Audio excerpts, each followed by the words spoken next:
സ്നേഹം നിറഞ്ഞ ഗുരുക്കന്മാരെ, ജ്യോതിഷപ്രേമികളെ, ഞാനിന്നിവിടെ പറയാൻ പോകുന്നത് പൂയം നക്ഷത്ര ജാതകർക്ക് ശനി മാറ്റത്തിന്റെ അവസ്ഥകളെ പറ്റിയാണ്. 2025 മാർച്ച് 29 വരെ അവർക്ക് ശനി എങ്ങനെയാണ് പ്രവർത്തിക്കുന്നത്, അവരുടെ ജീവിതത്തിൽ ശനിയുടെ ബന്ധം, നേട്ടം, ദോഷം എന്നിവയെ പറ്റിയുള്ള കൂടുതൽ വിവരങ്ങളാണ് പറയാൻ പോകുന്നത്. ഒരു സ്നേഹത്തിന്റെയും ത്യാഗത്തിന്റെയും ഒപ്പം മനസ്സിന് ചെറിയ കാര്യങ്ങൾക്ക് ഒരുപാട് ചിന്തകൾ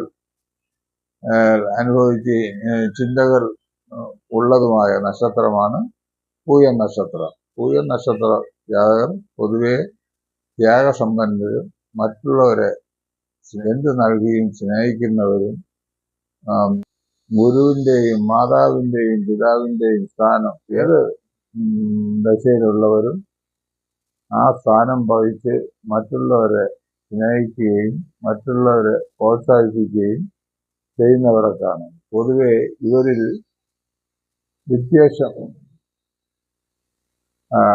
പക അല്ലെങ്കിൽ മറ്റുള്ളവരെ വേദനിപ്പിക്കുന്ന കാര്യങ്ങളൊന്നും ഇവർ ചെയ്യാറില്ല. ഭക്തരും സ്നേഹസമ്പന്നരും കുടുംബിനികളും കുടുംബത്തെ സ്നേഹിക്കുന്നവരും മറ്റുള്ളവർക്ക് ഉപദേശം നൽകുന്നവരുമാകുന്നു ഇവർ. ഇവർ പൊതുവെ ആഹാരം, അതുപോലെ തന്നെ മറ്റ് കലകൾ നടത്തുന്നതിൽ വളരെ പ്രശസ്തരായിരിക്കും. ഇവരുടെ പാചകം പ്രത്യേകം എടുത്തു പറയേണ്ട കാര്യമാണ്. ഇവർ പാചകകലയിലും മറ്റ് ആധുനിക ശാസ്ത്ര സാങ്കേതിക കലകളിലും അതുപോലെ തന്നെ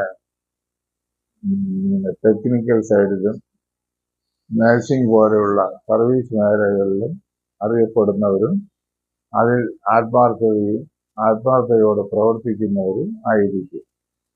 പൂയം നക്ഷത്ര ജാതകർ വിഭാഗത്തിൽപ്പെട്ടതുകൊണ്ട് ഈ നക്ഷത്രത്തിൽ ഗ്രഹം തുടങ്ങുവാനും ഗ്രഹപ്രവേശനത്തിന് അതുപോലെ തന്നെ വിവാഹാദി മംഗളകർമ്മങ്ങൾക്കും അതുപോലെ ബന്ധു ജനങ്ങളുമായി സൗഹാർദ്ദമായ പല കാര്യങ്ങൾ സംസാരിക്കുന്നതിനും സന്ധികൾ ഉറപ്പിക്കുന്നതിനും എല്ലാം ഒരു പറ്റിയ നക്ഷത്രമാണ് പൂയം നക്ഷത്ര ജാതകർ. ഇവർക്ക് ശനി ഇപ്പോൾ അഷ്ടമത്തിൽ നിൽക്കുകയാണ്. ഇവരെ കർക്കിടകക്കൂർ എന്ന് പറയും. കർക്കിടകന്റെ ഐശ്വര്യ ആധിപൻ ചന്ദ്രനാണ്. അപ്പോൾ കർക്കിടകക്കൂറിൽ പറഞ്ഞ ഇവർക്ക് ശനി അഷ്ടമത്തിൽ നിൽക്കുന്നു. ഇനി ഒരു കൊല്ലം കൂടെ ശനി അഷ്ടമത്തിൽ നിൽക്കുകയാണ്. എങ്കിലും ആ ശനി കഴിഞ്ഞ കാലങ്ങളിൽ അവർ അനുഭവിച്ച ദുരിത വേദനകൾക്ക് ഒരു പരിധിവരെ പരിഹാരത്തിലേക്ക് വരുന്നു. അഷ്ടമശനി എന്ന് പറയുമെങ്കിലും അവർക്ക് ശനി സ്വക്ഷേത്ര ബലവാനായി കുംഭൻ രാശിയിൽ വരികയാൽ വലിയ ദോഷങ്ങളൊന്നും ഉണ്ടാക്കുകയില്ല. പലതും നിർത്തിവച്ചിരുന്ന കാര്യങ്ങൾ മെല്ലെ മെല്ലെ തുടങ്ങുവാനും അതിൽ വിജയിക്കുവാനും സാധിക്കും. സർവേശ്വരകാരകനായ വ്യാഴൻ 11 മീൻസ് ലാഭസ്ഥാനത്ത് കൂടെ നിൽക്കുന്നതുകൊണ്ട് ദൈവാധീനവും അതുപോലെ തന്നെ മറ്റ് ഗുരുക്കന്മാരുടെ സഹായവും ബന്ധുക്കളുടെ സഹായവും സർക്കാരിന്റെ സഹായവും ഇവർക്ക് നന്നേ ലഭിക്കപ്പെടും. അതുകൊണ്ട് ഇവർക്ക് തൊഴിൽ സംബന്ധമായും വിവാഹ സംബന്ധമായും അതുപോലെ തന്നെ ഗ്രഹസംബന്ധമായും ഗ്രഹത്തിൽ നിന്ന് ഉള്ള നിർമ്മാണ ബലം കൊണ്ട് ഗ്രഹത്തിൽ നിന്ന് ചില ഭാഗ്യ ഐശ്വര്യങ്ങൾ ലഭിക്കുകയും, അതായത് ഗ്രഹം നന്നാക്കി ചിലർക്ക് വാടകയ്ക്ക് കൊടുക്കുവാനോ അല്ലെങ്കിൽ എന്തെങ്കിലും സന്ധികളിൽ പെടാതെ ഇരുന്ന കുടുംബ സ്വത്തുകൾ ലഭിക്കുകയോ അതായത് ഗ്രഹം തന്നെ പറയാം. ഗ്രഹം കിട്ടുകയോ എല്ലാം കിട്ടേണ്ട ഒരു സമയമാണ്. നഷ്ടപ്പെട്ട സാധനങ്ങൾ പൊതുവെ തിരിച്ചു വരേണ്ട സമയവും കൂടെ ആകുന്നു. ഇവർക്ക് ഈശ്വരാനുഗ്രഹവും കുടുംബത്തിൽ സന്താനങ്ങളെ കൊണ്ട് ഏതാണ്ട് മധ്യവയസ്സർക്ക് സന്താനങ്ങളെ കൊണ്ട് അഭിവൃദ്ധിയും സന്താനങ്ങളിൽ നിന്ന് നേട്ടങ്ങളും അതുപോലെ തന്നെ അവർക്ക് സന്താനങ്ങളെ പഠിപ്പിക്കുവാനും അവരെ വിദേശ സ്ഥലങ്ങളിൽ അയക്കുവാനും ഉള്ള കാലഘട്ടവും ആകുന്നു. അതുപോലെ മധ്യവയസ്സ് കഴിഞ്ഞവർക്ക് ഉള്ള പെൻഷൻ അതുപോലെ തന്നെ ശാരീരിക ദോഷങ്ങൾ എന്നിവയ്ക്കെല്ലാം ഒരു പരിധിവരെ പരിഹാരവും ഉണ്ടാകുന്നു. കാരണം വ്യാഴന്റെ അവസ്ഥ അവർക്ക് അനുകൂലം.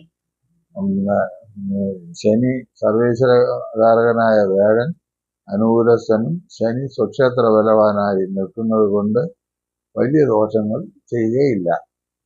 എന്നാൽ ചിലർക്ക് വിദേശത്ത് പോകുന്നതിന് നന്നായിരിക്കും. അവിടെ ചെന്ന് താൽക്കാലികമായി ഒരു കൊല്ലത്തേക്ക് ആരെങ്കിലും കൂടെ നിന്ന്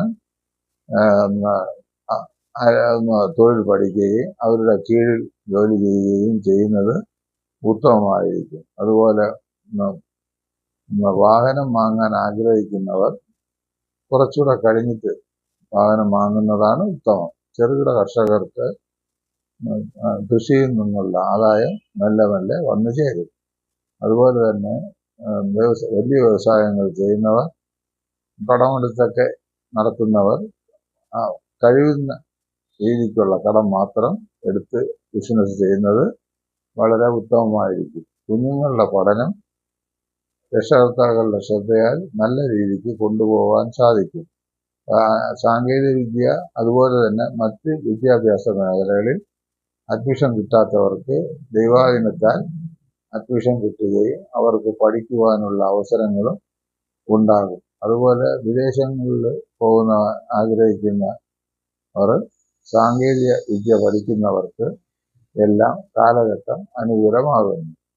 പൊതുവെ കുഞ്ഞുങ്ങൾക്ക് പഠനത്തിന് ബലവും ശക്തിയും മെല്ലെ മെല്ലെ വന്നു ചേരും.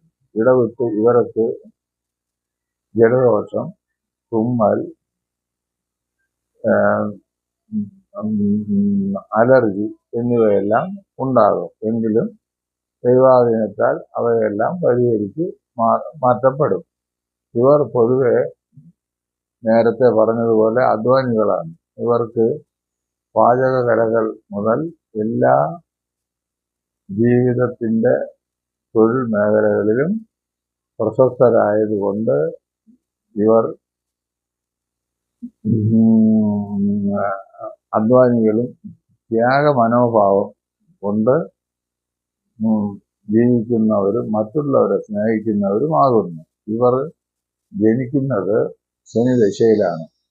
ശനി 19 കൊല്ലം, നമുക്ക് ഏതാണ്ട് 10 കൊല്ലം വരെ ശനി നോക്കാം. കുഞ്ഞുങ്ങൾക്ക് ശനി ആദ്യത്തെ 10 കൊല്ലത്തിൽ 2-3 വർഷം ബാലപീഡകൾ, പിന്നെ പഠനം, കുടുംബത്തിന് സുഖം, ഉന്നതി എന്നിവയെല്ലാം ഉണ്ടാക്കും. ശനി മന്ദനാണല്ലോ. ആദ്യത്തെ 10 കൊല്ലത്തിൽ ഇടവിട്ട് അല്പ ശാരീരിക പീഡകൾ കുഞ്ഞുങ്ങൾക്ക് ഉണ്ടാകും. അത് കഴിഞ്ഞാൽ ബുധദശ 17 കൊല്ലം, ഏതാണ്ട് 27 വയസ്സ് വരെ ബുധദശാകാലം. ബുധൻ ഇവർക്ക് പഠനത്തിന് വളരെ ഉത്തമമായിരിക്കും. പല പ്രൊഫഷണൽ കോഴ്സുകൾ പഠിക്കുന്നതിന് സ്ത്രീ പുരുഷ ഭേദമന്യേ പൂയ നക്ഷത്ര ജാതകർക്ക് ഈ കാലഘട്ടം വളരെ ഉത്തമമായിരിക്കും. 21, 22 ഈ കാലങ്ങളിൽ ഇവർക്ക് സാങ്കേതിക പഠനങ്ങളും സ്ത്രീകൾക്കാണെങ്കിൽ 22, 23 കാലങ്ങളിൽ ഉദ്യോഗയോഗവും തുടർ വിവാഹവും, പുരുഷനാണെങ്കിൽ 25, 26 കാലങ്ങളിൽ വിവാഹത്തിനും 28, 30 ഈ കാലങ്ങളിൽ പുതിയ ഉദ്യോഗവും സ്ഥാനമാറ്റങ്ങളും അനിവാര്യമാകുന്നു. അത് കഴിഞ്ഞാൽ 7 കൊല്ലം കേതുദശ. കേതുദശയിൽ അല്പ സ്ഥാനമാറ്റങ്ങളും അവരുടെ സന്താനങ്ങൾക്ക് അല്പ ശാരീരിക പീഡകളും അനുഭവം ഉണ്ടാകുമെങ്കിലും പൊതുവെ കേതു ഇവർക്ക് വിദേശത്തോ അല്ലെങ്കിൽ സ്ഥാനം മാറിയുള്ള തൊഴിൽ ചെയ്യുന്നതും വളരെ ഉത്തമമായിരിക്കും. സർക്കാർ ഉന്നത പദവികൾ അനുഭവിക്കുന്നവർക്ക് സ്വല്പ സ്ഥാനം മാറി ദൂരോട്ട് സ്ഥലം മാറ്റവും അങ്ങനെ അവിടെ നിന്ന് കുടുംബത്തിൽ നിന്നൊരു മാറ്റം ഇവർക്ക് അത്യാവശ്യമായി വന്നേക്കാം. അത് കഴിഞ്ഞാൽ കേതുദശ കഴിഞ്ഞാൽ ശുക്രദശ 20 കൊല്ലം. ശുക്രനും ഇവർക്ക് വളരെ ഉത്തമമായിരിക്കും. ഈ സ്ഥാനത്ത് നല്ല ഗ്രഹം, വാഹനം, വസ്ത്രം, വച്ചുകൂട്ട്, ഗ്രഹസുഖം, സന്താനങ്ങൾക്ക് പഠനപുഷ്ടി, സന്താനങ്ങൾക്ക് വിവാഹാദി മംഗളകർമ്മങ്ങൾ എന്നിവയെല്ലാം നടത്തുവാൻ ഉത്തമമാകുന്നു.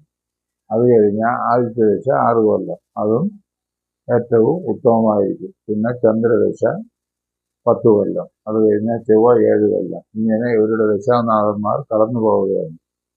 നക്ഷത്രജാതകർക്ക് ശനിയുടെ മാറ്റവും അവസ്ഥയും പൊതുവെ വലിയ ദോഷമില്ലാത്ത രീതിക്ക് നടന്നു പോകുവാൻ സാധിക്കുന്നു. ഇവർക്ക് പിന്നെ വലിയ വിദൂര യാത്രകൾ വേണ്ട. സാമാന്യ യാത്രകളും പുണ്യക്ഷേത്ര ദർശനവും എല്ലാം നടത്തുന്നത് ഉത്തമമായിരിക്കും.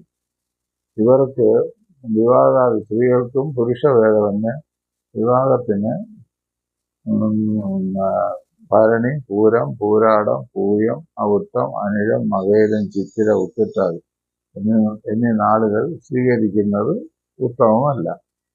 പൊതുവെ ഇവർ ദൈവഭക്തരും സത്യസന്ധരും ത്യാഗമനോഭാവം ഉള്ളതുകൊണ്ട് ഇവർക്ക് ദൈവം പൂർണ്ണമായ അനുഗ്രഹങ്ങൾ നൽകപ്പെടട്ടെ. ശനീശ്വരനും മഹാവിഷ്ണുവും ദേവിയും ഇവർക്ക് എല്ലാ അനുഗ്രഹവും സഹായവും നൽകി ഇവർക്ക് നാൾക്കുനാൾ പുരോഗമനങ്ങൾ ഉണ്ടാകുവാൻ ഞാൻ ദേവീശ്വരനോട് പ്രാർത്ഥിച്ചു കൊള്ളുന്നു എന്ന് മലയഞ്ചേരി പുരുഷോത്തമൻ.